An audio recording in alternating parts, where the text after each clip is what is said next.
Entonces, ante todo me permito presentarme. Soy Elena Panzeri, psicóloga forense y general sanitaria y desde hace diversos años soy voluntaria en la Asociación Ángel Blau. Si bien entiendo que si estáis conectados más o menos nos conocéis un poco, ¿no? Creo que sí. Decidme si sí, no sabéis cómo funcionamos. Estupendo.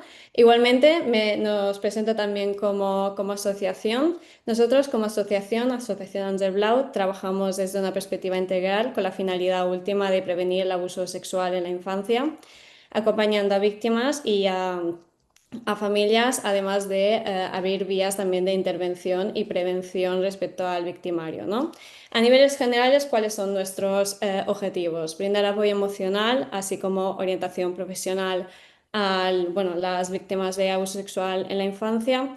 Ofrecer también apoyo a los familiares, en ocasiones los grandes olvidados, además de atender y prevenir a través del victimario y realizamos también, ¿no?, campañas de formación profesional como es la de hoy, además de campañas para sensibilizar la sociedad respecto a lo que nosotros trabajamos.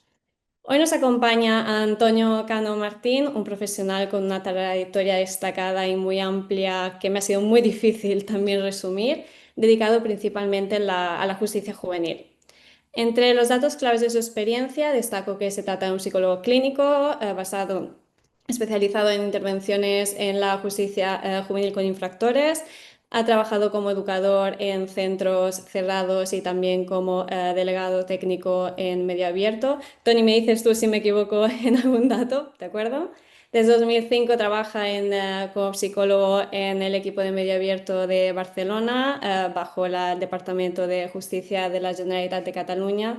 Ha escrito también artículos y capítulos vinculados a la justicia juvenil. Ha participado en trabajos vinculados a la violencia filioparental y además es docente en diversas instituciones universitarias, tanto privadas como públicas, ¿no? Y no niego que en alguna ocasión también he utilizado su ayuda por algún trabajo personal. Estoy convencida que la experiencia de Tony y su conocimiento, tanto teórico como práctico, ya veréis la estructura que os va a presentar, os va a maravillar y apreciaréis muchísimo esta sesión. Os comento que con la finalidad de contar la asistencia es necesario que pongáis la cámara. Veo que creo que casi todas no la tenéis. Y después de la sesión realizaremos una ronda de preguntas, pero os lo explicará mejor Tony. Así que por parte de todo el equipo de Angel Blau, Tony, te cedo la palabra y te dejo tu espacio. Vale, muchas gracias, Elena. Buenas tardes a En todas. el micro, Tony. ¿No lo he puesto? ¿No se oye? Sí, ¿Sí? bien, sí. Vale, buenas tardes a todas. Bueno, y Elena, gracias por la presentación. Y a Ángel Blau por invitarme, ¿no? Y darme la posibilidad de poder compartir un espacio con unas profesionales como vosotras en las que podamos pues, reflexionar, podamos de alguna manera comentar pues, todos los aspectos que puedan salir a lo largo de la sesión de hoy, ¿vale? Yo antes de nada, sin redundar mucho en el tema ni querer eh, extenderme demasiado, pero sí al hilo de lo que ha comentado Elena, sí que me gustaría, antes de nada, porque siempre lo hago cuando doy cursos, sea presencial o sea online, es un poco presentarme y un poco que veáis por qué estoy yo dando esta sesión clínica cuando a lo mejor pues podría darla a otra persona, ¿no? Entonces yo, ¿por qué estoy dándola yo? ¿Por qué me invita Ángel Blau? Yo ya he colaborado con Ángel Blau en varias ocasiones, haciendo sesiones clínicas y haciendo alguna supervisión de casos, pero básicamente cuando me invita Ángel Blau, me invita por mi recorrido en justicia juvenil, por mi recorrido del trabajo que yo he realizado con los adolescentes y jóvenes que ejercen, que cometen delitos, conductas contra la libertad sexual. ¿Vale?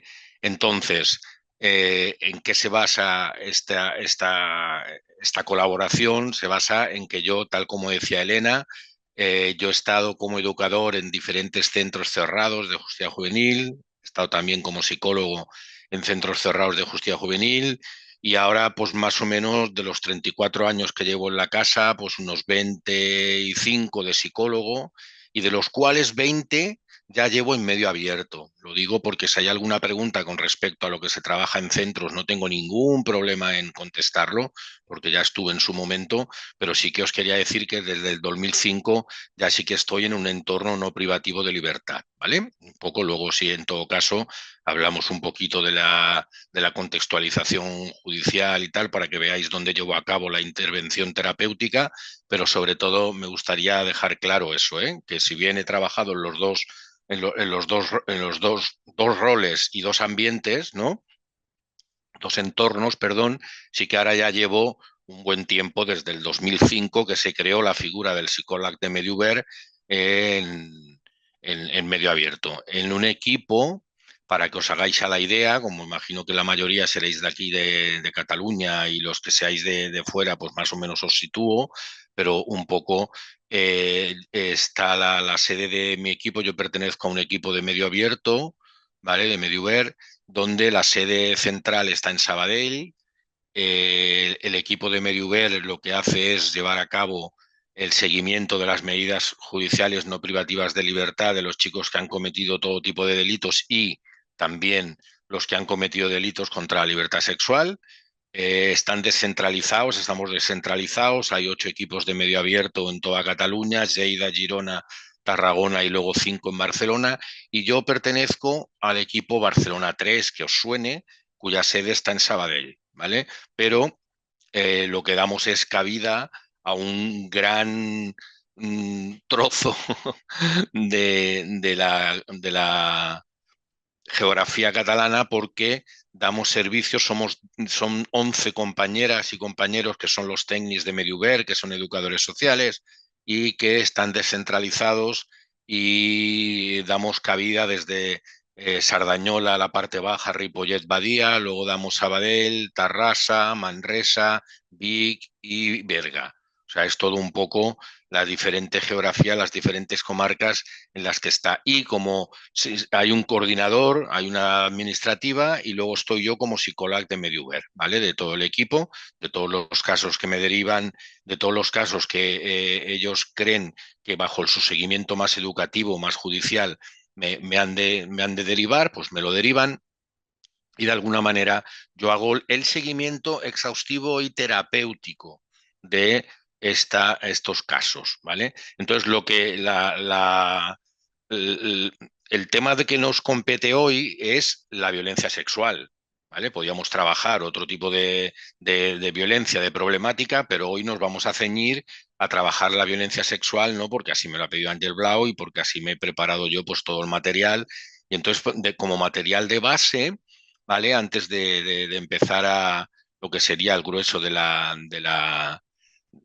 sesión, yo le he comentado a Elena y a Gemma, a los de Ángel Blau, a las de Ángel Blau, les he comentado que yo, cuando he hecho esta sesión en otros sitios, hay un par de documentos que, si alguien está interesado, interesada, yo se lo puedo facilitar a Ángel Blau y que os lo facilite, ¿vale?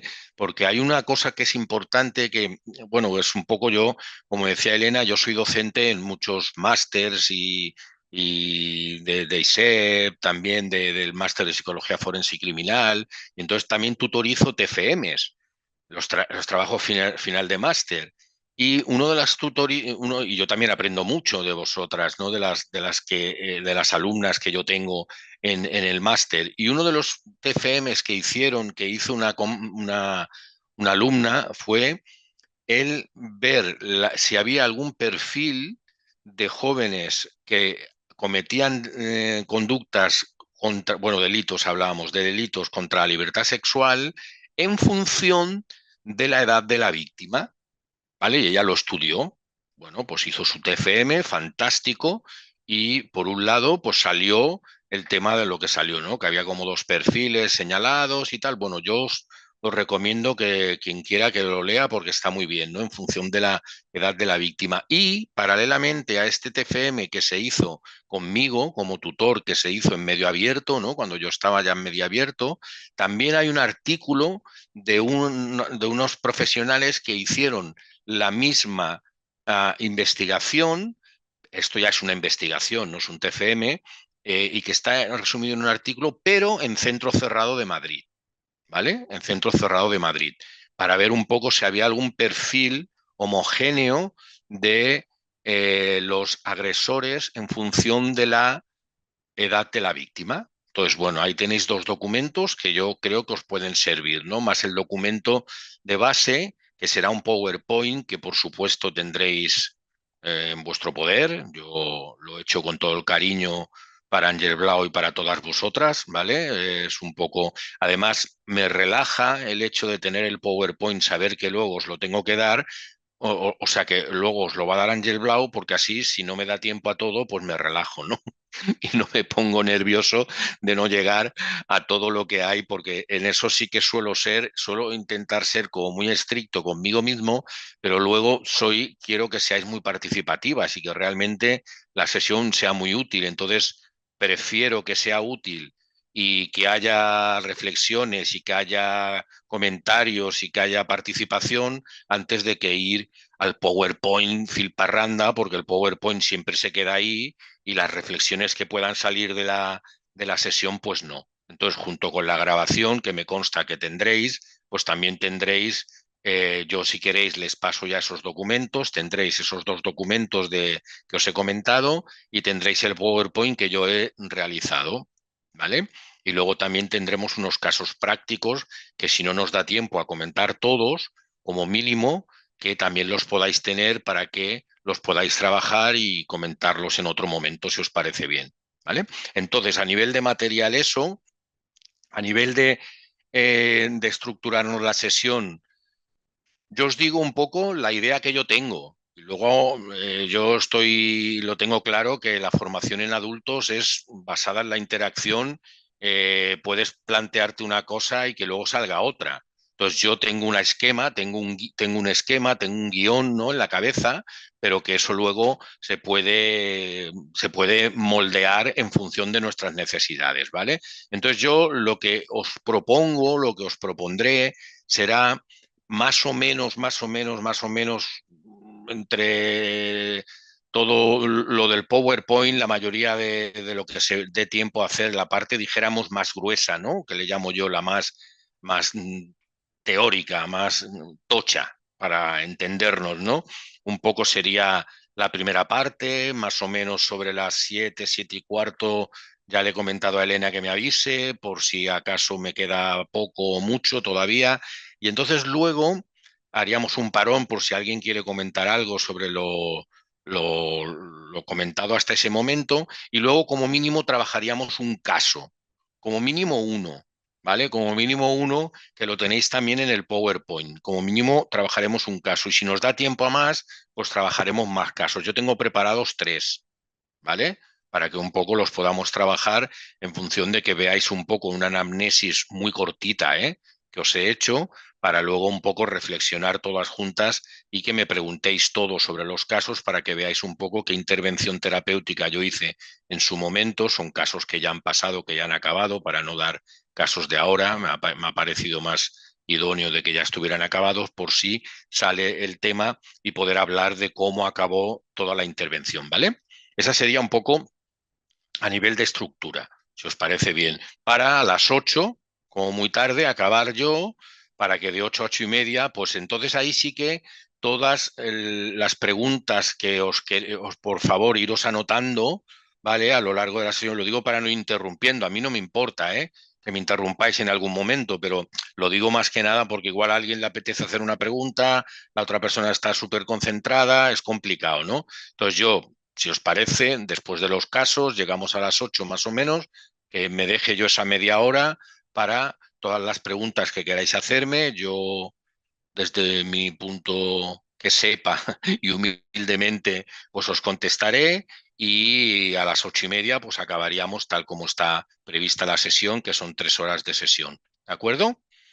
Vale, a nivel de material, que no se me olvide, ya lo he dicho, a nivel de organización de la sesión y vale, de la estructura de la sesión y un poco qué voy a intentar yo. explicaros a lo largo de este tiempo tan de privilegio que tengo de compartir con vosotras. A ver, yo, el fenómeno de la violencia sexual en jóvenes, desgraciadamente, sabéis que está en el candelero, que está en los medios de comunicación y que realmente luego con datos objetivos, que una cosa es lo que opina eh, no sé, lo que opinan las personas sin saber de qué hablan y los medios de comunicación cuando se encargan de hacer, pues, algunos comentarios de alguna manera un poco exagerados. Luego hablaremos de datos objetivos del Departamento de Justicia, con lo cual eso no tiene discusión que valga. Entonces, eso que está en el candelero, en los medios de comunicación, que realmente está habiendo un aumento de, ya me adelanto, ¿no? Un aumento de este tipo de agresiones, eh, eh, más que nada, me gustará, por un lado, intentar definir el fenómeno. Para ello, hablaremos de algunos conceptos que os sonarán todos. O sea, también tenéis que entender que yo he preparado una sesión para personas que entiendan del tema y personas que a lo mejor no entiendan tanto. Entonces, si alguna de vosotras ya entiende todos estos conceptos y tal, pues disculpadme, espero que no se aburra y que os pueda motivar, pero claro, tenéis que entender que tengo que partir de una base un poco genérica, ¿no? Entonces, después de esos conceptos clave que les he llamado, que yo les he llamado como conceptos clave, luego, después de esa definición, intentaré contextualizar el fenómeno desde tres ámbitos diferentes. Lo contextualizaremos desde el punto de vista judicial, desde el punto de vista psicológico, de los aportes de la literatura científica y desde el punto de vista del entorno donde se lleva a cabo la intervención, ¿vale? Que en este caso me ceñiré un poco a medio abierto, que es donde yo estoy llevando a cabo el trabajo diario desde hace 20 años, ¿vale? Eso sería a partir de la definición y la contextualización del fenómeno. Luego hablaré de unas estrategias de intervención, que yo creo que eso también os va a interesar mucho.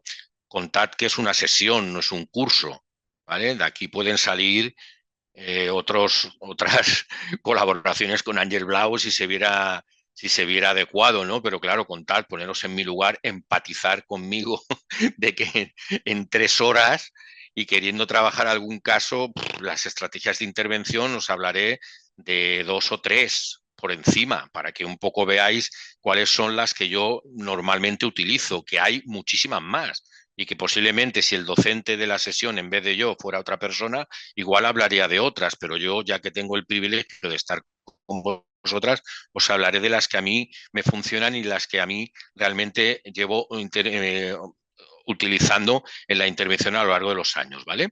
Y ya por último, acabaremos con unas reflexiones y conclusiones y los casos prácticos. Como mínimo desarrollaremos uno que lo he puesto en el PowerPoint para que otras veces, yo eso era una autocrítica que hacía, otras veces yo ponía el nombre con iniciales de los casos, pero no hacía anamnesis. Entonces lo tenía yo que verbalizar y lo tenía que... Entonces luego aprendí y dije, no, pues no, pues hago una pequeña anamnesis para que la leamos todas en voz alta y a partir de ahí podamos hacer el ejercicio del caso práctico. ¿Vale? ¿Os parece bien? Un poco el menú que os presento. Si hay alguna cosa de inicio, yo ya os doy la palabra desde el primer momento, por favor, salvo para preguntas concretas que las dejamos para el final. Si alguien quiere interrumpir para un comentario, una sugerencia, cualquier cosa, por favor. Yo os agradezco muchísimo que estéis todas con la cámara, porque así la verdad es que me da sensación de estar acompañado. Si no estoy muy solo aquí delante del ordenador y es muy frío, a mí me gusta muchísimo más la formación presencial, lo tengo clarísimo. Yo lo de las nuevas tecnologías me pilla un poco con el pie cambiado y la verdad es que cuando hay, ya le dije a Gemma, digo, la próxima te tienes que animar y hacer una formación presencial.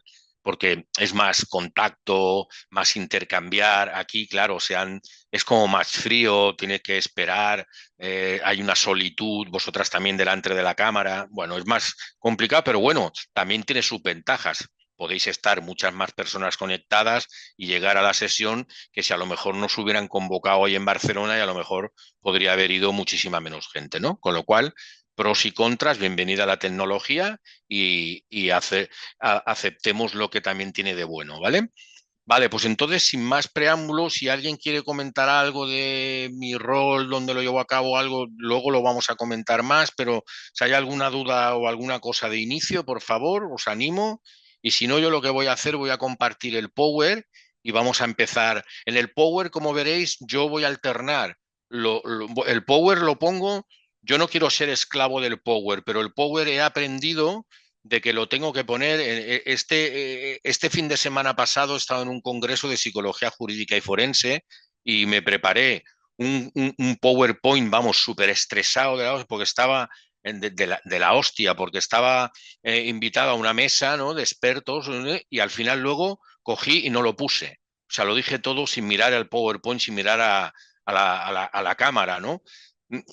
Lo digo porque a mí no me gusta mucho y si estuviéramos en directo, dijéramos presencialmente, es que prácticamente ni lo utilizaría. Pero ¿qué he aprendido? Yo también voy aprendiendo con el tema este de las nuevas tecnologías. He aprendido que cuando yo lo hacía todo seguido, me podía dejar cosas, podía estar más tiempo, menos tiempo en una cosa, podía ir a un ritmo que yo no controlaba. En cambio, si tengo el power, pues como mínimo eso me obliga a más o menos seguir las pautas del Power que yo mismo me he creado. Entonces, claro, igual es más aburrido, pero también a mí ¿cómo os diría? Me organiza para que yo de alguna manera no me deje grandes cosas y tal, pero yo veréis que iré combinando el hecho de poner el PowerPoint con automáticamente igual os meto un rollo de alguna frase que hay en el PowerPoint porque me apetece comentarlo, una cosa que me viene a la cabeza. Claro, contad que yo no vengo del mundo académico, yo vengo del mundo de la práctica diaria, entonces igual estoy hablando de algún concepto y me vienen cosas que he trabajado a lo mejor con algún chico o algo y a lo mejor pues me gusta porque creo que es importante comentarlo con vosotras. Pues yo, si me permitís, lo haré encantado de la vida. ¿Vale? Para que un poco también sea más ameno, un poco combinar la parte del PowerPoint con la parte, dijéramos, más de comentarios, de vivencias del tratamiento, ¿vale? Entonces voy a compartir pantalla, a ver si me sale bien todo. Antes hemos hecho una prueba con Elena y salía bien. Me decís si se ve bien.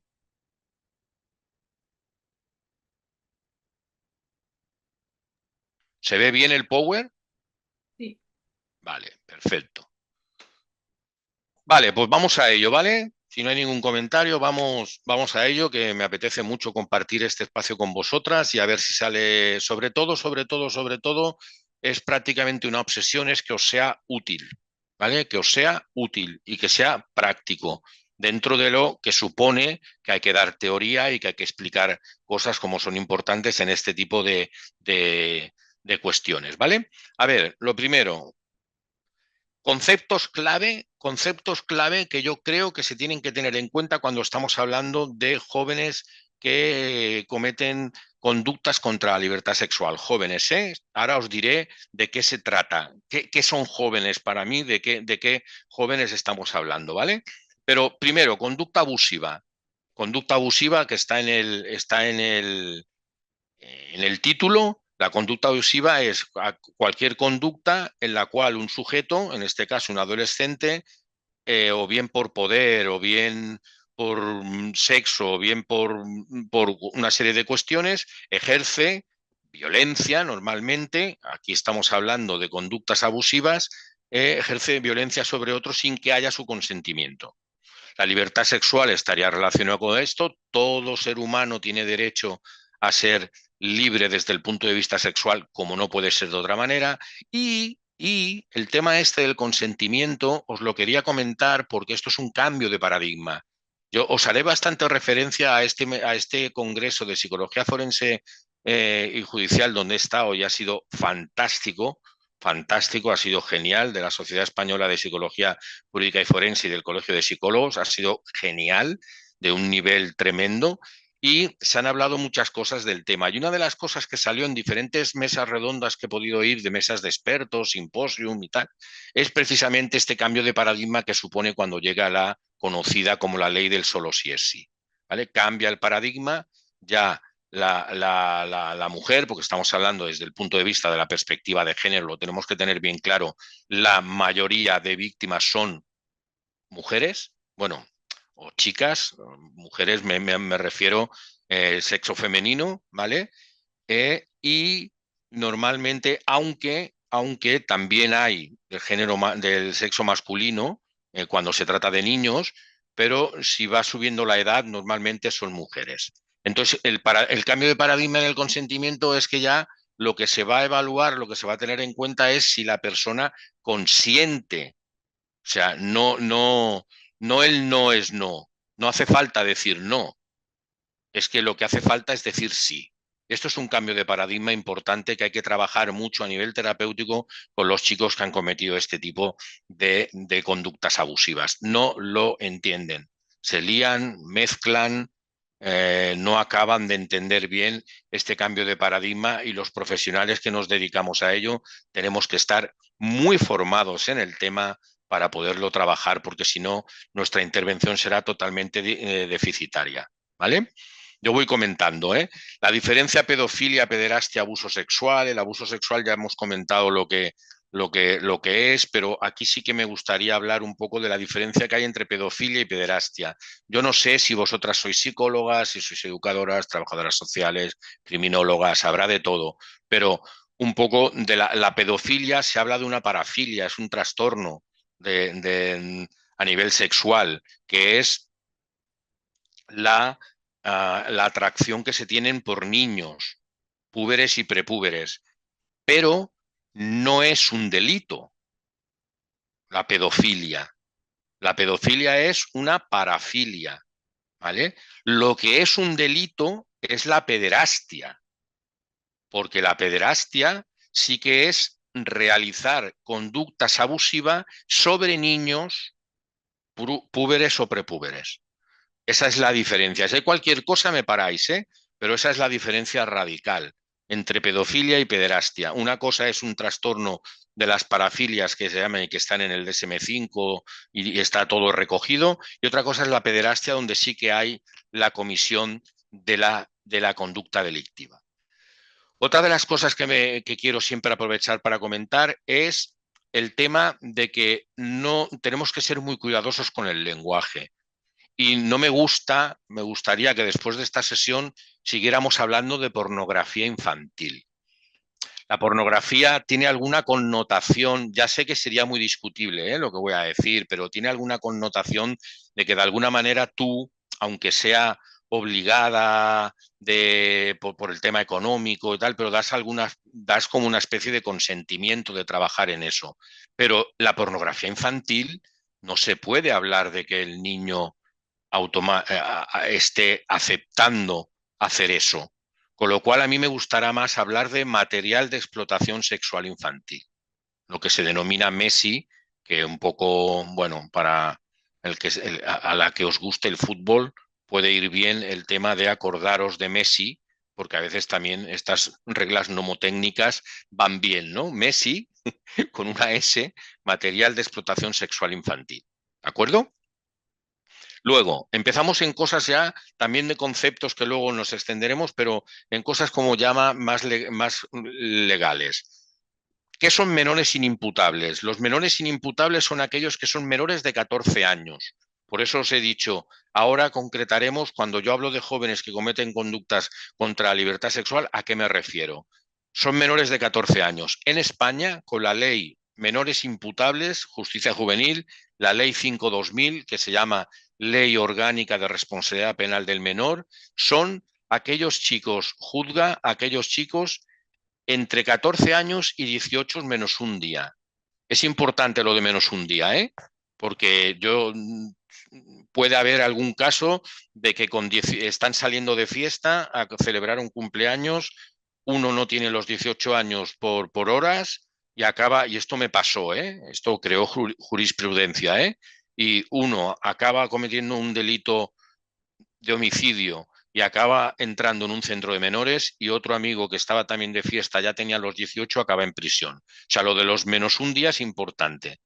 Y luego los adultos serían la jurisdicción penal de adultos, el Código Penal para mayores de 18 años. Entonces, ¿qué más? Luego me extiendo un poco más, pero un poco para que veáis de qué chicos o chicas, chicos prácticamente todos, nos estamos refiriendo cuando estamos hablando en esta sesión. Nos estamos refiriendo básicamente a aquellos chicos que han cometido el delito entre 14 y 18 años menos un día. Es decir, por debajo de 14 son menores inimputables, no tienen responsabilidad penal en el Estado español.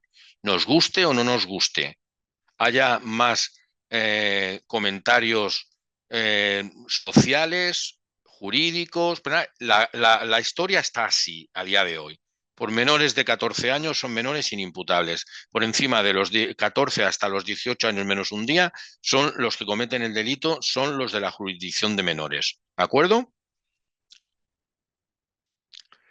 Luego, la diferencia que hay entre víctima y victimario, todos ya lo sabéis, pero me gusta ponerlo aquí porque de alguna manera nos fallamos familiarizando todos con el mismo concepto, ¿no? El tema del victimario, que es el que realiza la conducta, y la víctima, quien la padece. Luego, una cosa que siempre intento por todos los medios redundar, que es el objetivo principal de los profesionales que trabajan con víctimas y los que trabajamos con victimarios es idéntico. El objetivo principal, la metodología es distinta, pero es idéntico, es que no haya más víctimas. O sea, yo cuando trabajo con Adrián, con Juan o con Jordi, cuando veáis los casos que hablaremos al final de la sesión, yo cuando estoy con ellos, delante de ellos haciendo intervención terapéutica, yo lo que estoy intentando es dejarme la piel para que no vuelva a haber más víctimas. Con lo cual eso lo estaría compartiendo con mis compañeros que trabajan con víctimas. ¿De acuerdo? Luego hablaremos del perfil heterogéneo de las víctimas y victimarios. Acordaos de los dos documentos que os he dicho que os pasaré a través de Ángel Blau, ¿vale? Que es un problema multicausal y que causa daños muy graves, con lo cual tenemos que estar pendientes y tenemos que estar en continua formación las personas que nos vayamos a dedicar a ello.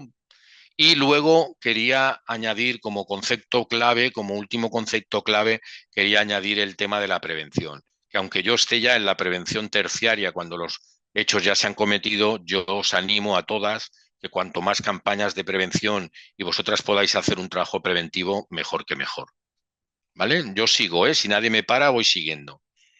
Datos estadísticos del Departamento de Justicia. ¿Os acordáis lo que os he dicho? Datos objetivos, no opiniones sesgadas. Vale, pues mira, el dato objetivo, a ver, lo tenía que haber actualizado, pero bueno, he creído conveniente que como mínimo hubiera 7, 8 años de diferencia para que vierais un poco, los datos últimos no los tenía en mi poder, pero para que veáis, por ejemplo, jóvenes que cumplen medidas judiciales en Cataluña por delitos contra la libertad sexual. En 2015 había 114, en 2022 pasaron a 352. Se multiplicó por 3, ¿vale? Jóvenes que cumplen medidas judiciales por delitos contra la libertad sexual a menores de 16 años, a niños. Había 2 en 2015, pasó a 117 en 2022. Delitos contra la libertad sexual que entendáis que representan el 5% de toda la delincuencia juvenil. Claro, dicho así, es muy poco, tanto por ciento, pero fijaos, el 5,5% que daños tan graves causa en estos menores, ¿no? Nacionalidad de los jóvenes, otro tabú, otra cuestión que desde según qué discursos políticos se quiere como un poco enfatizar. La nacionalidad, 30,7 extranjeros, 69,3 españoles. ¿Vale? Un poco el bulo queda totalmente desinflado. Edad de los jóvenes cuando cometieron el delito. Si os dais cuenta, donde más se comete el delito es cuando tienen 17 años con un 25,3. Luego, una cosa que quería comentaros es que la tasa de reincidencia general en justicia juvenil es un 30%, es decir, hay un 30% de jóvenes en justicia juvenil que delinquen. Pero esta tasa de reincidencia baja en los delitos contra la libertad sexual, baja hasta el 16%. Eso también es importante que lo sepamos porque parece que los delincuentes sexuales reincidan mucho y ojo con eso porque no es así. Los datos y la ciencia no nos dice eso. Nos dice que con buenos programas de tratamiento los que reinciden casi la mitad de que otros tipos de delito.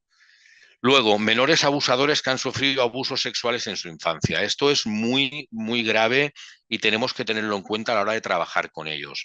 Entre el 11 y 30%, según los diferentes estudios, de chicos que me llegan a mí por haber cometido delitos contra la libertad sexual, ellos han sufrido en primera persona abusos sexuales dentro y fuera de la familia. ¿Vale? No es para justificarlos, sino sí para que tengamos en cuenta un poco la intervención, que estamos hablando de victimarios, pero que también han sido víctimas. ¿Vale? Vale, y luego a nivel de contextualización de la intervención, lo que os he dicho antes, si no hay denuncia, las personas que se van a encargar de trabajar van a ser las entidades del tercer sector, tanto privadas como públicas, como los centros de salud mental infanto-juveniles, Ángel Blau, Prevensi, Conexus, porque no ha habido denuncia, ¿vale? Y programas de intervención específico para victimarios. Sí hay denuncia, pero son menores inimputables. Esto es muy importante. El fiscal conoce el tema, conoce el caso, pero no tiene responsabilidad penal. Porque acordaos lo que os he dicho, que tiene que ser mayor de 14 años. Entonces aquí lo que se crea, hay un equipo creado en la DGAIA, la Dirección General de Atención a la Infancia y Adolescencia, que se llama el Equipo de Atención a Menores Inimputables, que lo que hacen es hacer el seguimiento y mediante programas especializados de intervención, pero totalmente voluntarios, porque no tienen una obligación judicial que llevar a cabo, hacen programas educativos y terapéuticos. Y luego llegamos un poco a lo que a mí me compete más, que es cuando sí hay denuncia y son menores imputables, entre 14 y 18 años menos un día. Entonces aquí, simplemente, para que contextualicemos totalmente la intervención, ley de responsabilidad penal del menor, leyes y reglamento de las comunidades autónomas, jóvenes cuyo delito es cometido entre 14 y 18 menos un día, tanto pueden ser medidas privativas de libertad como no privativas, y muy importante la importancia del equipo técnico en la ley. Luego, os quería contextualizar, os he dicho, a nivel judicial y a nivel psicológico. A nivel psicológico iré un poco más rápido, pero básicamente, ¿qué cosas nos interesan mucho a nivel psicológico? A nivel psicológico nos interesa saber que ha habido aportaciones de la literatura científica en cuanto a las causas de la delincuencia sexual. Las personas que estamos en primera línea, hemos de nutrirnos de las aportaciones de la literatura científica para no actuar con sesgos. Otra de las cosas importantes a nivel de la intervención es el cambio poblacional y la heterogeneidad de la edad objetivo de intervención. Yo trabajo con chicos con 14 años y un día, no, con 14 años ya, y con chicos de 20, 21 y 22 años, porque acordaos, el delito puede cometerse con 18 años menos un día, pero si la medida judicial es de 3, 4 años, yo puedo tener chicos en medio abierto, no hay tope, la ley no marca tope. Puedo tener chicos de 22, 23 años sin ningún tipo de problema, con lo cual imaginaos la heterogeneidad en función de la edad, con lo cual las intervenciones no pueden ser iguales. Nuevos perfiles criminológicos que van apareciendo, ¿no? La violencia filoparental, violencia de género entre adolescentes, contra la libertad sexual, acoso escolar, que desgraciadamente últimamente está en la palestra, delitos relacionados con las nuevas tecnologías, ¿no? Todo lo que tiene que ver con el ciberbullying, ciberacoso, etcétera. Luego, diferentes modelos de intervención y terapéuticos, ¿no? Que los que seáis más psicólogos estaréis más cercanos y podréis ver que el modelo que más se ha utilizado en justicia juvenil es el cognitivo-conductual, pero nos hemos nutrido de muchos más también, ya está el sistémico, multisistémico, psicodinámico, de intervención breve estratégica, triple riesgo delictivo, que Santiago Redondo lo explicó magníficamente en el congreso del que os he hablado, un modelo multidimensional de intervención diferenciada de adolescentes de unos compañeros de Chile, de la Universidad de la Frontera, que también estaban en el Congreso. O sea, todo eso lo tenemos que tener en cuenta, tanto los modelos de intervención como las diferentes técnicas y estrategias de intervención, como los diferentes conceptos que van apareciendo. Y aquí aparecen cosas que se van dejando atrás, cosas como la peligrosidad, por ejemplo, ¿no? Y el agravio moral, y vamos pasando a otro tipo de diferentes conceptos como la madurez psicológica, inteligencia emocional, responsabilidad, responsividad, resiliencia, desistimiento, valoración y gestión del riesgo, factores de protección y de riesgo. Y por último, a nivel de la contextualización de la intervención, voy un poquito rápido para que nos dé tiempo a la mayoría de cosas, pero si hay algo que no se entiende, paramos, comentamos, concretamos. Si voy muy rápido, me lo decís, pero bueno, yo creo que voy a no sé, yo creo que se me entiende, ¿no? Y, y voy a una velocidad que no, tampoco es demasiado extrema, ¿no? Si no, de verdad, sintieros como en casa, me lo decís, oye, Tony, que vas muy lanzado, pues yo cojo y freno, ¿vale? Que a mí lo que me interesa es que se me entienda bien. A nivel del entorno donde se lleva a cabo, acordaos lo que os decía, yo estoy en medio abierto, pero me gustaría que os quedara claro para los que no conocéis cómo funciona la justicia juvenil, me gustaría que supierais que hay unos profesionales que están en el servicio de mediación y asesoramiento técnico, todo lo presentencial, los del SMAT, que asesoran a jueces, exploran y derivan a recursos, y aquí será importantísimo que se coordinen con nosotros, con los técnicos de medio abierto, y luego estaríamos los técnicos de medio abierto, que son mis compañeros, ¿os acordáis? Esto que son 11 de mis compañeros del equipo, que lo que hacen es centralizan todas las intervenciones y deriva a recursos especializados. Y desde el 2005 está la figura del psicólogo de medio abierto, que yo siento el orgullo de ser uno de los que empezaron cuando se creó la figura, y luego estarían los profesionales de centros, que serían los equipos multidisciplinares, e importantísimo el que haya una coordinación con los recursos comunitarios. ¿De acuerdo? No me he extendido lo de psicólogo a propósito, porque ahora voy a extenderme un poquito más para que me conozcáis un poco qué hace el psicólogo de medio abierto, qué se le pide y qué hace. Vamos a hablar un poco de esto, ¿vale? Que seguro que os interesa mucho. ¿Qué características, incluso en el Congreso está el que os hago referencia continuamente, me hicieron desde el público una pregunta, bueno, ¿y qué competencias, Tony, crees tú que un psicólogo de medio abierto tendría que tener y tal? Y yo le decía, ¿no? Un poco, pues las características relevantes de las que os he hablado. O sea, tiene que ser una persona versátil, tiene que ser una persona que tenga especificidad en su formación, tiene que ser una persona que sepa adaptar los conocimientos de la psicología a los perfiles criminológicos, en este caso a los agresores sexuales, tiene que saber de evaluación y tratamiento, y luego tiene que ser capaz de coordinación, de tener una coordinación exhaustiva con los técnicos de medio abierto y con los recursos especializados de la red comunitaria. ¿Vale? Eso sería a nivel de características relevantes del psicólogo de medio abierto. Luego, tipos de casos según la medida judicial que voy a atender yo. A mí, ¿cómo me llegan los casos? ¿Cómo me llegan estos chicos que han cometido los delitos contra la libertad sexual? Una, o bien me llegan directamente por el juez, bueno, por el juez siempre va a ser, ¿no? Pero me refiero que me llegan directamente con una medida no privativa de libertad, una libertad vigilada, principalmente, cautelar o en sentencia firme, con reglas de conducta específicas del área sexual o sin ellas, donde me voy a tener que coordinar con los profesionales del SMAT que os he dicho antes. Pero desde la nueva ley 5-2000 también existe otra posibilidad de casos que me lleguen, que son aquellos que han cometido un delito contra la libertad sexual muy grave, que han ido a un internamiento de centro cerrado o abierto o semiabierto, y que cuando sale de ese internamiento, la ley ya obliga a que haya un seguimiento posterior en medio abierto. Es decir, las sentencias desde la ley 5/2000 ya tienen sentencia de centro más libertad más medio abierto.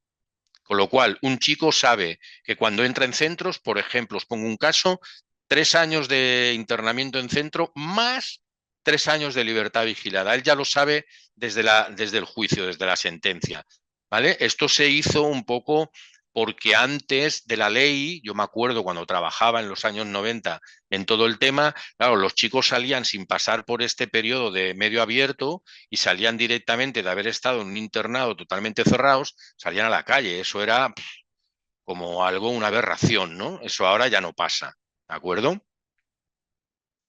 Los tipos de metodología de intervención, yo aquí os he señalado dos, la intervención individual y la grupal. La intervención individual, pues un poco os he comentado algunas cositas como el protocolo para la evaluación del caso, la entrevista motivacional de la cual luego os hablaré, la detección de necesidades, factores de riesgo, protección y planificación de estrategias de afrontamiento, el abordaje siempre de las tres áreas el cognitivo, emocional y motor, los tres niveles de respuesta que tiene la conducta humana, aprendizaje de técnicas instrumentales y siempre tiene que haber prevención de recaídas. Y luego a nivel de intervención grupal está, básicamente os comentaré la aplicación del programa grupal COVID, el abordaje de la conducta violenta, el del programa de padres y madres, como decía Elena, que a veces las familias eran las que normalmente no se les atendía. Nosotros aquí en Justicia Juvenil tenemos un programa específico no para madres de chicos contra la libertad sexual, ¿eh? En general se llama Limits, es un programa totalmente preventivo, pero que va bien y que incluso alguna de las madres cuyo hijo está por un delito contra la libertad sexual ha venido al programa Limits para aprovechar las habilidades parentales. Y luego hay muchos metaanálisis que lo que nos dicen es que hay mucho mayor eficacia cuando se complementan los dos tipos de intervención, la individual y la grupal. Y en eso me puedo yo también, bueno, asumir de que yo también eso lo he podido comprobar, ¿vale? ¿Qué trastornos de salud mental son los más frecuentes que yo me... A ver, cuando estamos hablando de Adrià, de Juan, de Jordi y tal, ¿qué tipo de chicos de trastornos? Trastornos me refiero diagnosticados por la red comunitaria, ¿vale? Trastorno de conducta, TDAH, trastorno negativista desafiante, trastorno por abuso de sustancias y o patología dual, cuando se da el trastorno psicológico y el trastorno por abuso de sustancias, trastornos del estado de ánimo, cada vez nos llegan más del espectro autista, trastorno antisocial de la personalidad si son mayores de 18 años, y luego hay una cosa muy importante a tener en cuenta que es la comorbilidad, la coexistencia de varios diagnósticos. Esta diapositiva os la he puesto porque independientemente de que seáis psicólogas o no, me interesaba mucho que vierais, bueno, pero Tony, cuando te llegan a ti estos casos contra la libertad sexual, ¿de qué trastornos estamos hablando? A mí he de decir que no me gustan mucho las etiquetas, ¿vale? Porque de alguna manera estás poniendo una etiqueta, un diagnóstico y estás de alguna manera ya poniéndole, no sé, un poquito la etiqueta a la persona. Tampoco he de decir que nos va a despejar mucho el cómo intervenir, pero sí que puedo decir y puedo estar de acuerdo en que nos puede orientar a según qué tipo de intervenciones a tener en cuenta o no en función del trastorno que tengamos delante. ¿Vale? Ideas clave en el tratamiento con jóvenes que han cometido conductas abusivas contra la libertad sexual. Aquí sí que os lo puedo comentar con más calma, porque esto sí que me gustaría que quedara muy claro. Hasta ahora hemos comentado, si os habéis dado cuenta, una contextualización a nivel judicial, a nivel psicológico, del entorno, hablar del psicólogo de medio abierto, qué hace, qué no hace en este tipo de casos.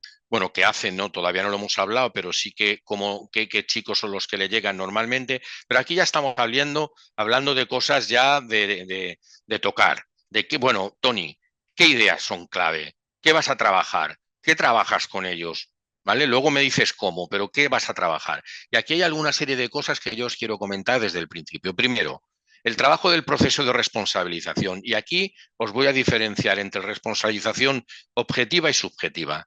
Que Juan me diga, acepto que hice tocamientos a esta chica, pero es que yo iba bebido y ella también, con lo cual ella también quería, no es una responsabilidad subjetiva.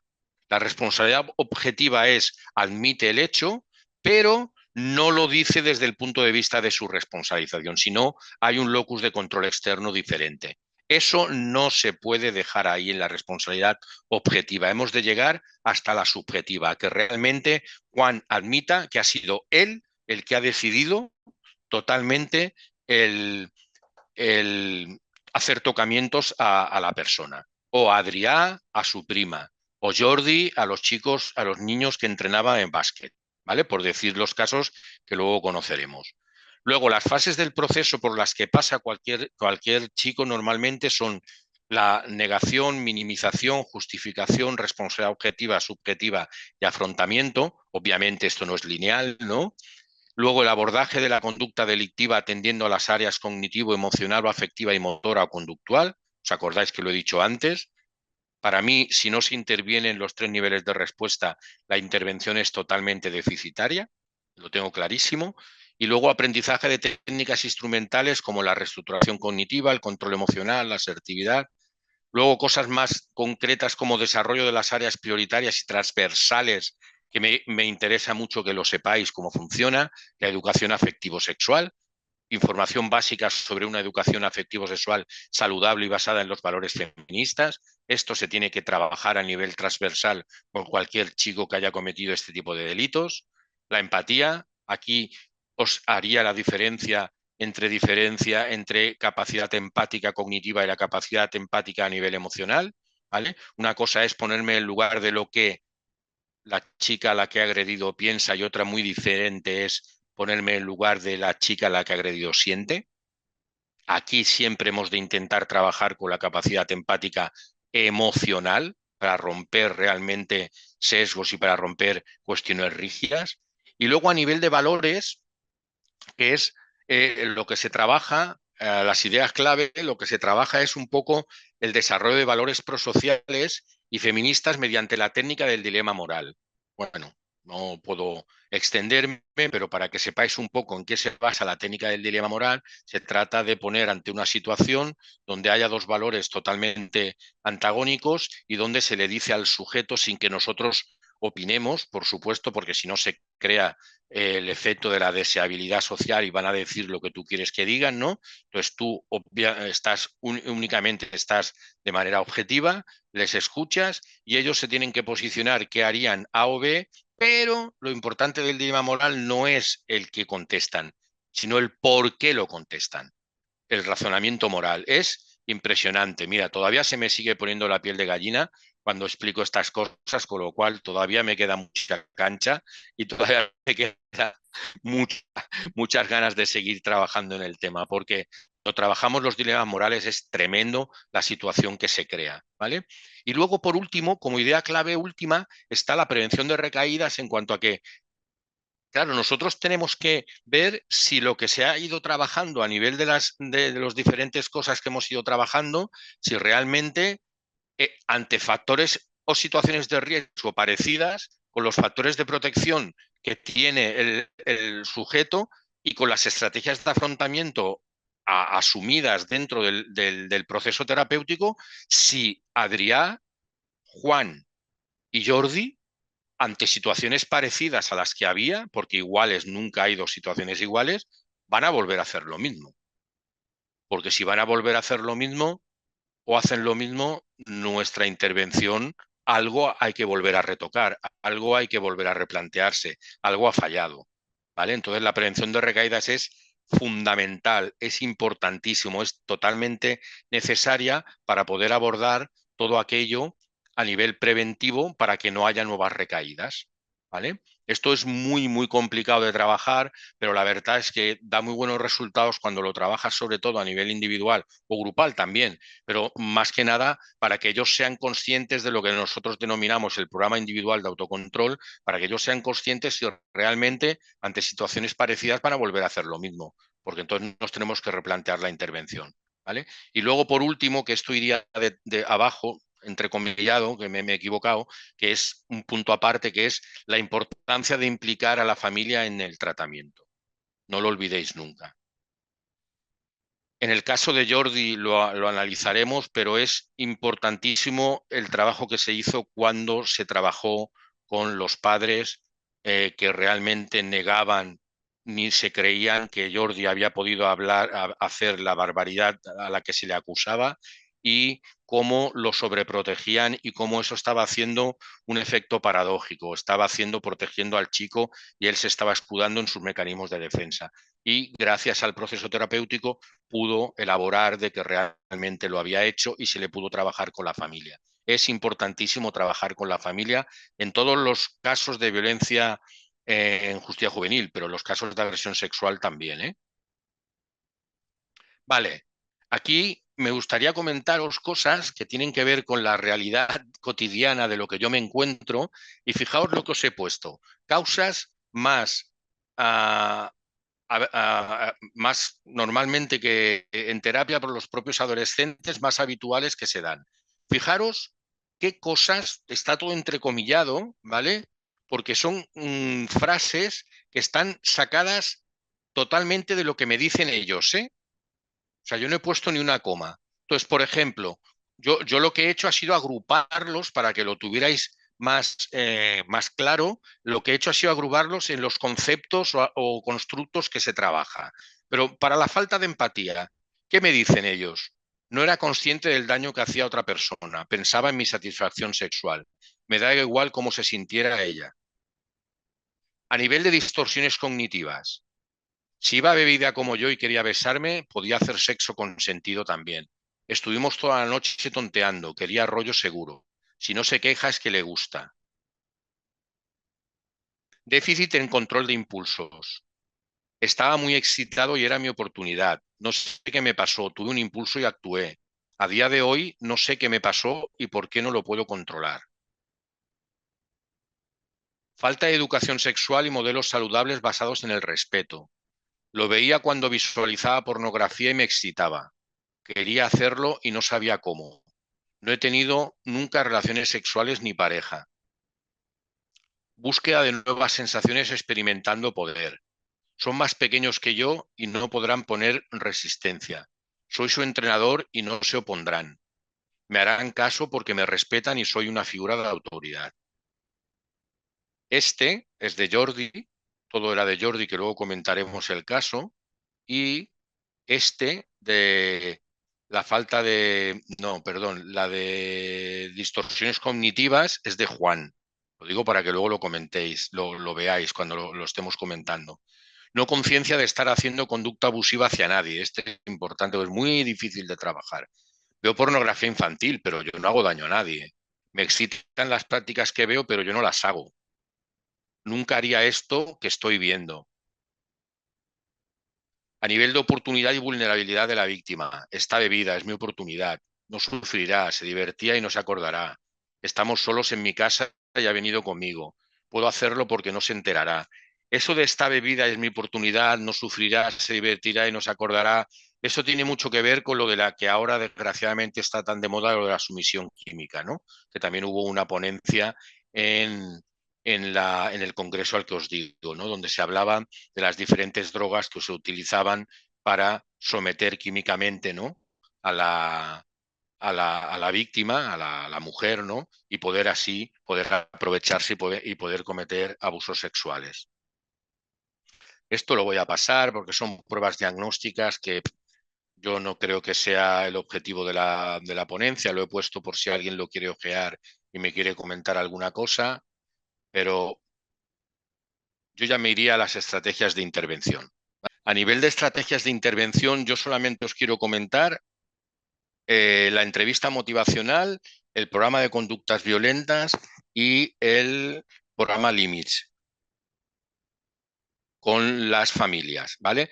La entrevista motivacional. La entrevista motivacional, yo soy, como digo yo, soy un gran fan de la entrevista motivacional. Para mí, cuando yo entendí los conceptos y la metodología de la entrevista motivacional, yo creo que a partir de ahí encontré una guía para poder llevar a cabo mi trabajo de una manera muchísimo más sistemática y muchísimo más acorde a las necesidades de los chicos que estoy trabajando. Contad que estas tres estrategias de intervención que os voy a comentar sirven para cualquier chico en justicia juvenil, pero ahora estamos hablando, haceros a la idea, estamos hablando contra chicos contra la libertad sexual, ¿vale? De delitos contra la libertad sexual. Entonces, la entrevista motivacional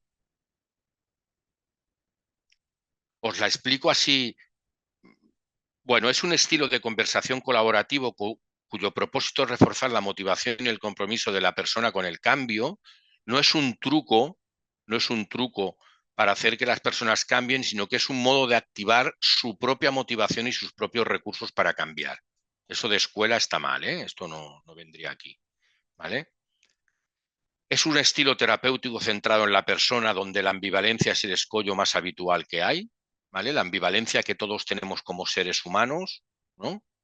Pues tengo diabetes y paso por delante de una pastelería y como pasteles, entre el quiero y no puedo. Tengo obesidad, pero como cosas que me engordan. Eh, bueno, quiero dejar de fumar, pero no puedo.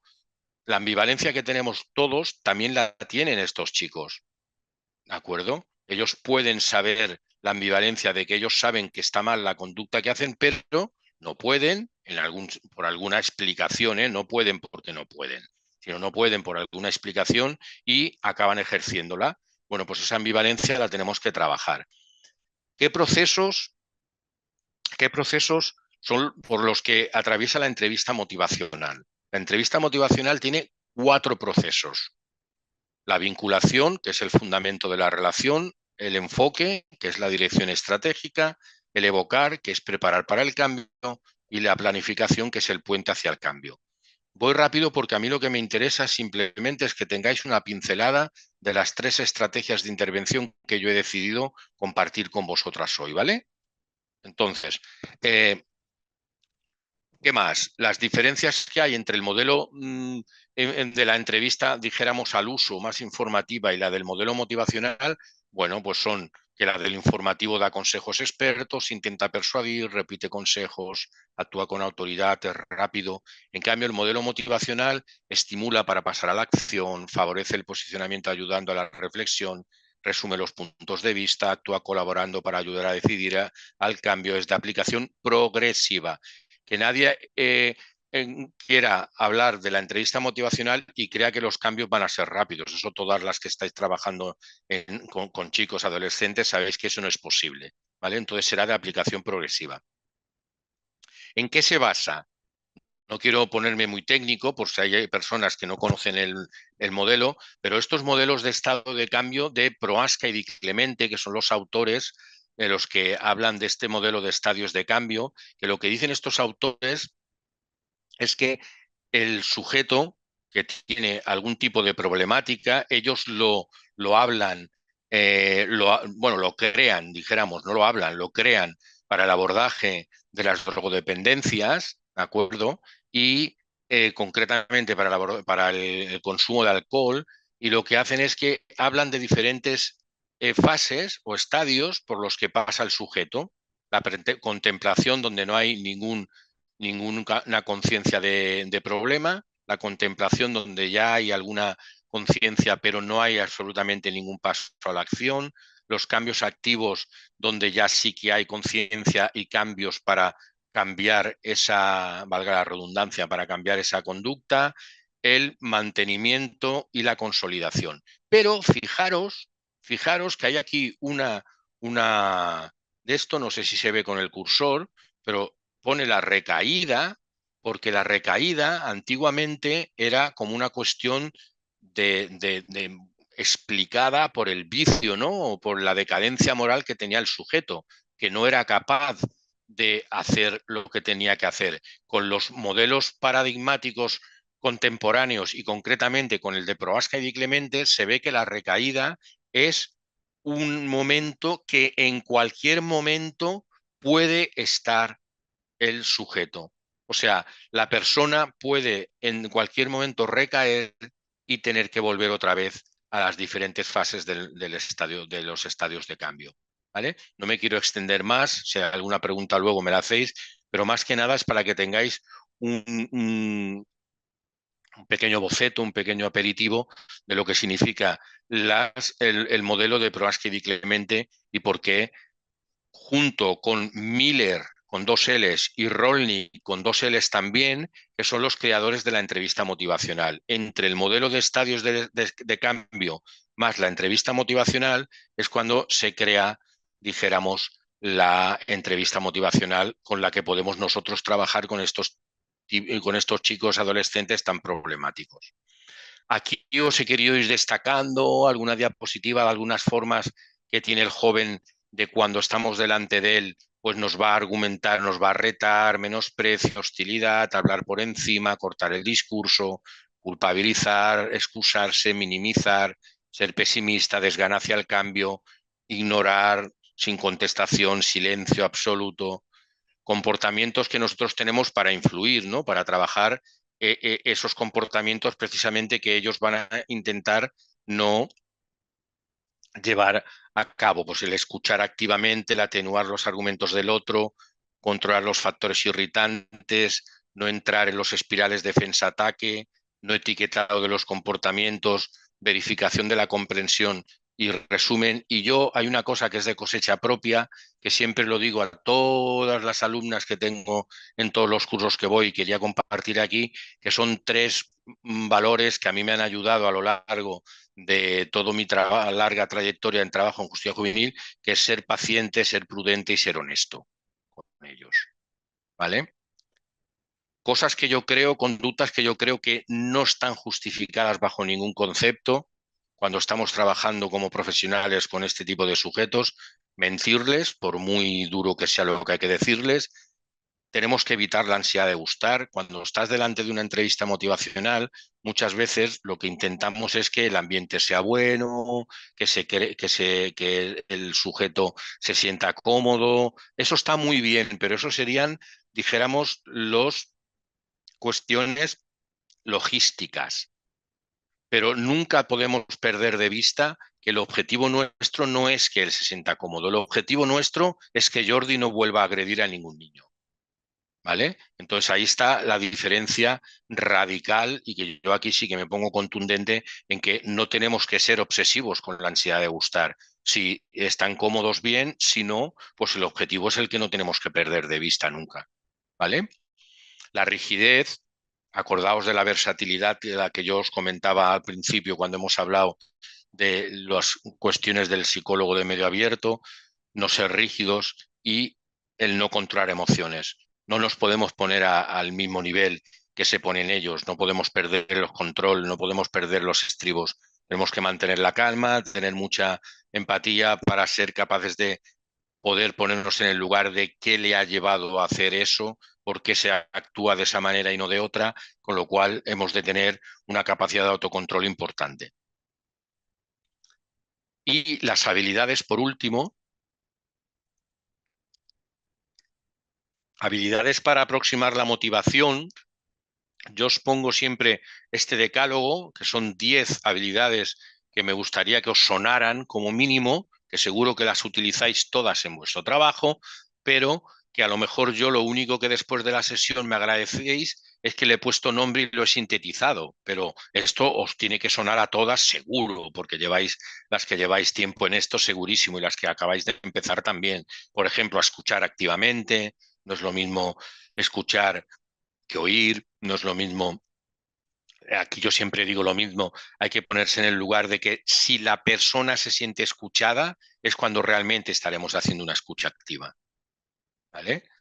Empatizar, ponernos en el lugar de la otra persona, resumir, hacer preguntas, ser positivo y recompensante desde el punto de vista social, cuando hacen algún, algún, alguna cosa positiva, reconfortárselo, recompensarlos desde el punto de vista social de comentárselo verbalmente, enviar mensajes yo. Este igual es más difícil, o igual os suena menos, pero enviar mensajes yo sería algo así como decirle a la persona cómo te afecta a ti su conducta. Es decir, cómo me afecta a mí que Jordi llega tarde a las sesiones, que Jordi pierda el control en las sesiones, cómo me afecta a mí. Entonces es cambiarles el paradigma, el prisma, en vez de hablarle de mensajes tú eres así, tú eres asá, tú haces esto, tú haces lo otro, es cambiar el prisma y decirles cómo me siento yo en función de la conducta que tú realizas. ¿Sí? Dar información útil, ayudar a pensar, elegir el lugar y el momento adecuado. Estas son cuestiones como muy, como digo yo, como muy sencillas, Pero bueno, que las 10, imaginaros por un momento que todos tuviéramos estas 10 habilidades asumidas y que fuéramos capaces de llevarlas a cabo. Seríamos unos terapeutas, unos profesionales como la copa de un pino. No es tan sencillo hacer todo esto, ni mucho menos. Y hay que saber dónde están nuestros límites, hay que saber dónde están nuestras habilidades y potenciar las habilidades y aprender los límites o las dificultades que tengamos. A nivel de la entrevista motivacional, yo prácticamente deciros esto, ¿vale? Contad que yo doy cursos de entrevista motivacional, doy 4 horas con ejemplos y tal. Entonces aquí he intentado resumir más que nada para que os quede un poquito claro lo que es, qué estrategia es, qué técnica es, dónde se ubica, cuáles son los comportamientos más habituales de los adolescentes para no colaborar, cuáles son los comportamientos que nosotros tenemos que llevar a cabo y luego cuáles son las habilidades para aproximar la motivación. Sé que es un poco rápido, sé que es un poco, pero bueno, como mínimo que os suene a las personas que no estéis familiarizadas con este tipo de entrevista. Luego, en todo caso, si queréis, hacemos alguna pregunta al respecto, profundizamos, ¿vale? Sobre todo apuntaros todas las preguntas que queráis hacer de cualquier índole y luego las comentamos, porque así yo voy llegando más o menos al final del Power y luego lo comentamos después de los casos, ¿vale? O antes de los casos, comentamos todas las preguntas que queráis, ¿de acuerdo? Vale, y luego, a nivel de programas de intervención, yo quería comentaros dos.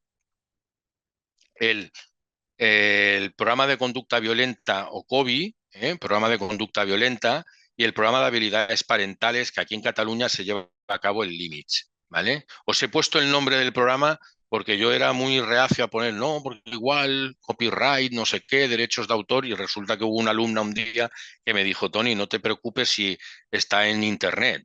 O sea, tú pones programa Limits en Google y te sale el Limits con todas las sesiones, con lo cual hablo abiertamente del Limits sin ningún tipo de problema cuando hablo en estas sesiones formativas.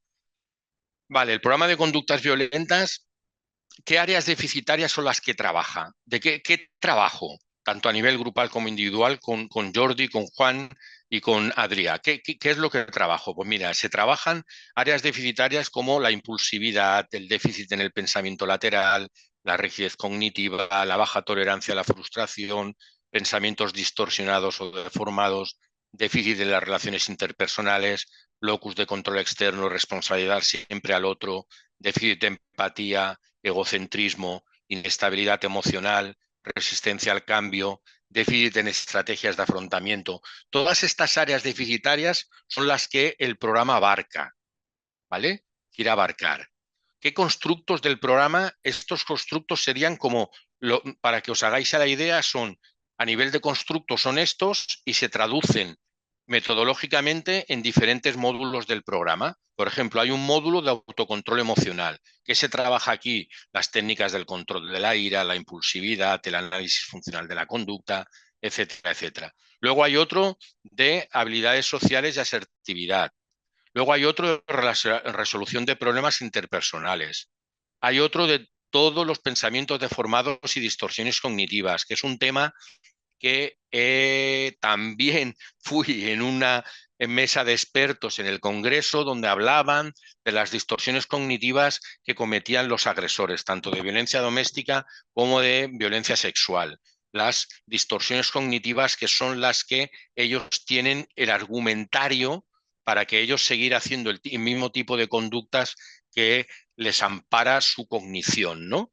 La empatía, el desarrollo en valores y la prevención de recaídas. Como veis, es como muy en función de las ideas del tratamiento. Ahora lo estoy poniendo en los constructos del programa de conducta violenta.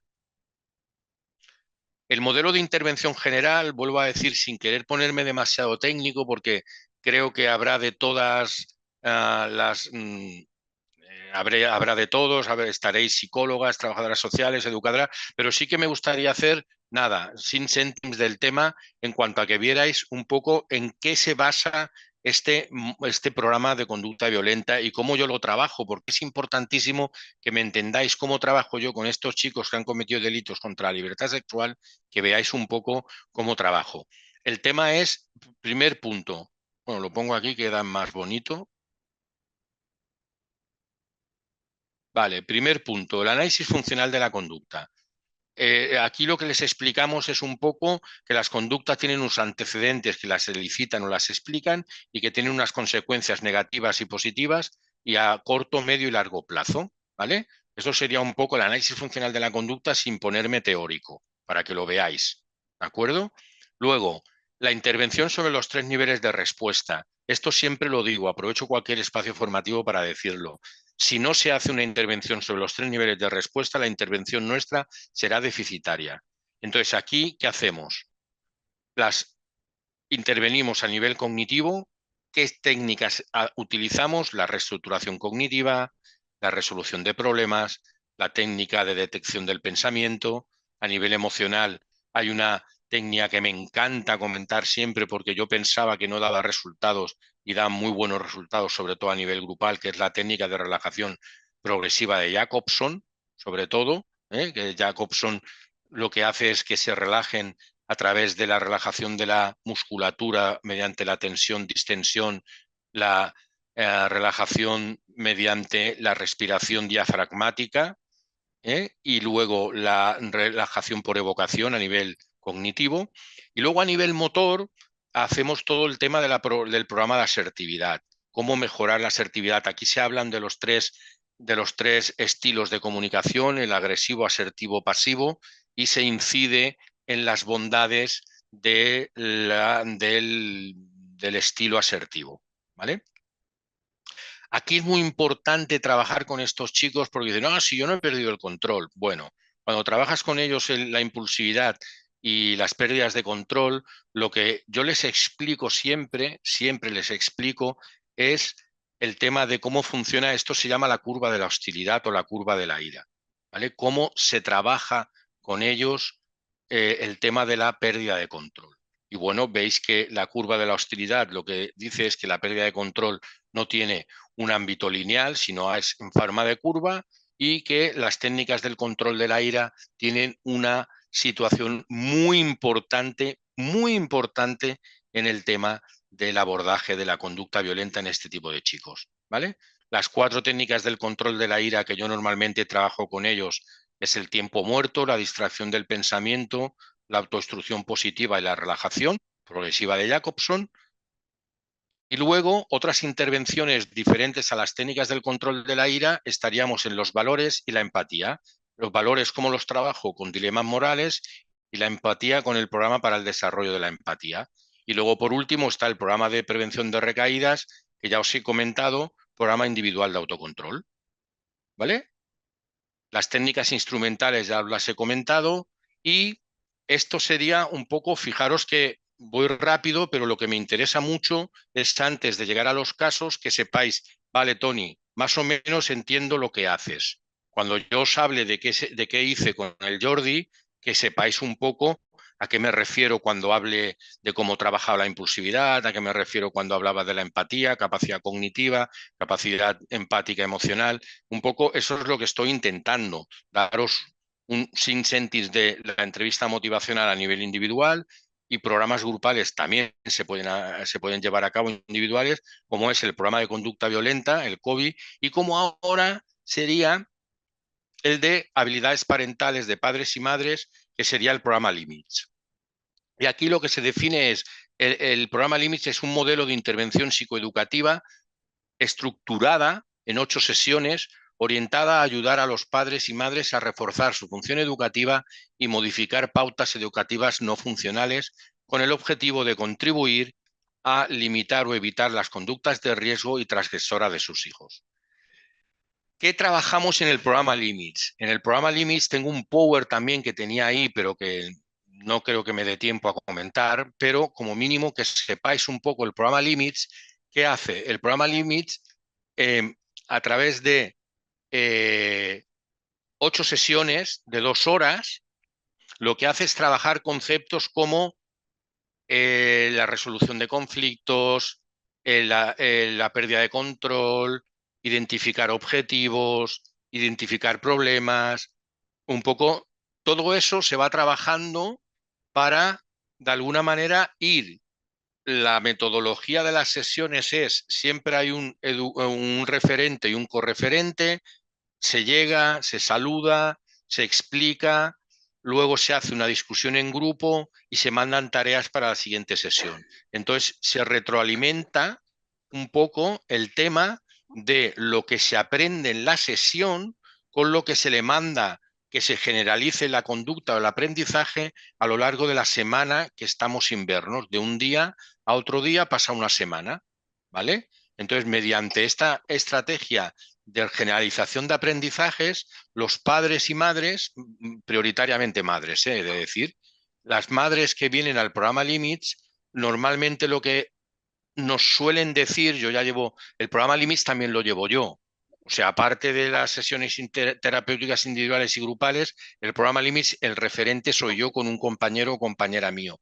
Entonces, ¿qué normalmente suele pasar en el programa Limits? Pues en el programa Limits normalmente lo que suele pasar es que ellos nos agradecen ese ámbito o ese ambiente que se ha creado donde hayan podido hablar sin tapujos de cómo se sienten, de cuestiones de impulsividad, de cuestiones de dolor, de cuestiones de culpa. Se generan situaciones muy, muy duras, muy duras. Es un, es un programa muy agradecido con padres y madres, pero también he de decir que es muy duro, que tienes que estar muy bien amueblado emocional y cognitivamente como profesional para poderlo trabajar, porque si no, es muy fácil dejarte llevar por el dolor ajeno. Y entonces, claro, se puede generar algo que tampoco les ayudas, ¿no? Un poco el compadecerte de ellos tampoco es lo que marcan los cánones. ¿De acuerdo? Entonces, la duración y periodicidad de los programas a nivel individual está en función de las necesidades del paciente y programado en el plan terapéutico. Y para la intervención grupal, diferentes formatos que se tendrán que adecuar al grupo, ¿vale? Y la evaluación en función del desarrollo y adquisición de los objetivos marcados, y para las actividades grupales se evalúan en función de los criterios clásicos: asistencia, puntualidad, participación, relaciones personales, etcétera, etcétera. Vale, las reflexiones generales. Estas os las leo, ¿vale? Las problemáticas de violencia sexual que presentan los jóvenes no tienen una explicación unicausal, sino multicausal. Es una problemática compleja que causa mucho dolor y que necesita intervenciones con visiones holísticas, no sesgadas, individualizadas, realistas y coordinadas. La reflexión número 2: el periodo evolutivo donde se encuentran los jóvenes que cometen conductas contra la libertad sexual, infancia, adolescencia y juventud, dificulta mucho hacer diagnósticos claros y concisos, tanto clínicos, educativos como sociales, pero por otro lado son totalmente necesarios para poder acertar en las intervenciones. Es un reto de todos los profesionales encontrar un equilibrio entre las dos cuestiones. Aquí es la 3. Bueno, ha habido un problema mío de numeración. La herramienta básica de cualquier profesional que intervenga con adolescentes es la relación interpersonal, y es muy posible que encontremos con resistencias del joven y poca motivación al cambio. Normalmente ellos no piden voluntariamente la ayuda, a mí menos, porque me llegan a nivel judicial, ¿no? Es importante qué hacemos, pero también y mucho el cómo lo hacemos. Estas resistencias son mayores por la tipología de la conducta efectuada y el rechazo social que provoca, ¿vale? Una conducta contra libertad sexual no es bien avenida entre los chicos mismos, que es increíble cuando hablas con ellos, hablas de homicidios, asesinatos, violencia filoparental y tal, y pueden tener una tolerancia al delito. Cuando hablas de agresiones sexuales, automáticamente se ponen en guardia y machacarían a la persona que lo ha hecho si se les dejara. Importancia de tener en cuenta los 3 agentes o variables que presenta la interrelación: el profesional, el joven, las estrategias o técnicas y el entorno donde se lleva a cabo. Este es importante porque a mí me ayuda, es una guía importante de entender la conducta violenta como la suma de un constructo general y constructos más específicos. ¿Qué nos ayuda a esto? A trabajar áreas como las que os he comentado del programa de conducta violenta, como la impulsividad, la empatía, los valores. Son suma de un constructo psicológico general con cuestiones más específicas propias del delito, de la conducta hecha, que ello nos permite trabajar a nivel grupal y a nivel individual y complementar dichas intervenciones. Bueno, luego la eficacia probada de intervenciones y metaanálisis, que lo que nos dicen es que si se combinan las dos intervenciones grupales e individuales se dan más más resultados, que las intervenciones que se han demostrado más eficaces son de corte cognitivo-conductual, trabajando aspectos emocionales que centran sus objetivos en abordar las necesidades individuales, modificar los factores de riesgo y potenciar las competencias psicosociales, pero es importante complementar dichas intervenciones con otras llamadas indirectas, que por ejemplo estaría todo lo relativo al trabajo con familias, programa Limits, o extensible al ámbito comunitario, la terapia multisistémica. Y la importancia y necesidad de coordinación entre los diferentes profesionales. El joven es un todo y no solo la parte que vemos desde nuestro rol. Es el mismo, pero en diferentes momentos de su proceso. ¿Vale? Y luego, por último, las conclusiones, que básicamente son lo mismo que las reflexiones, pero sintetizadas. Las conductas abusivas son un problema multicausal. Es necesario aplicar estrategias individuales y grupales, tanto directas como indirectas, intervenir con el joven y la familia. Es importante tener profesionales formados, esta no está en las reflexiones, formados y especializados en función del rol que desempeñen, ¿no? Por ejemplo, lo que estáis haciendo hoy vosotras. Es importante crear circuitos de coordinación y colaboración con otras intervenciones como justicia, salud mental, servicios sociales, educación, entidades del tercer sector.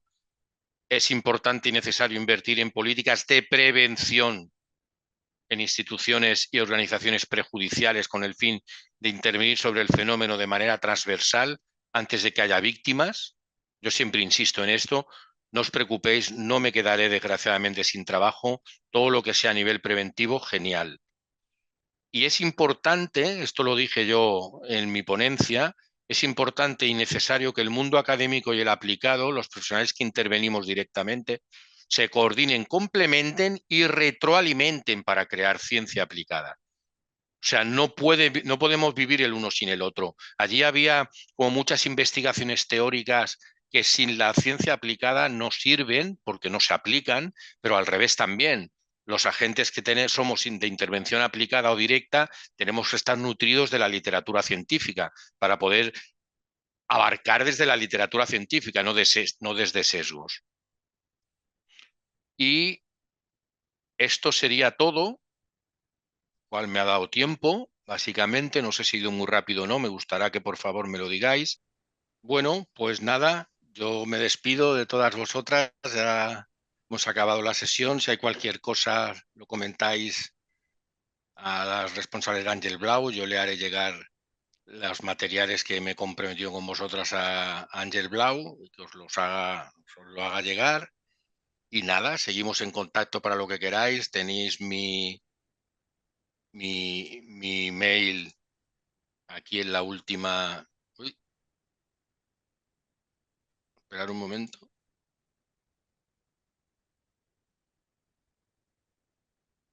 Aquí tenéis mi correo. Si alguien lo quiere, me podéis mandar un correo y yo encantado de esto. Y quién sabe, si se organiza algo nuevo desde Ángel Blau, pues poder hablar de otros casos que estaban preparados y que podríamos haber comentado, ¿vale? Pues nada, que tengáis buen final de día y un saludo y un abrazo para todas.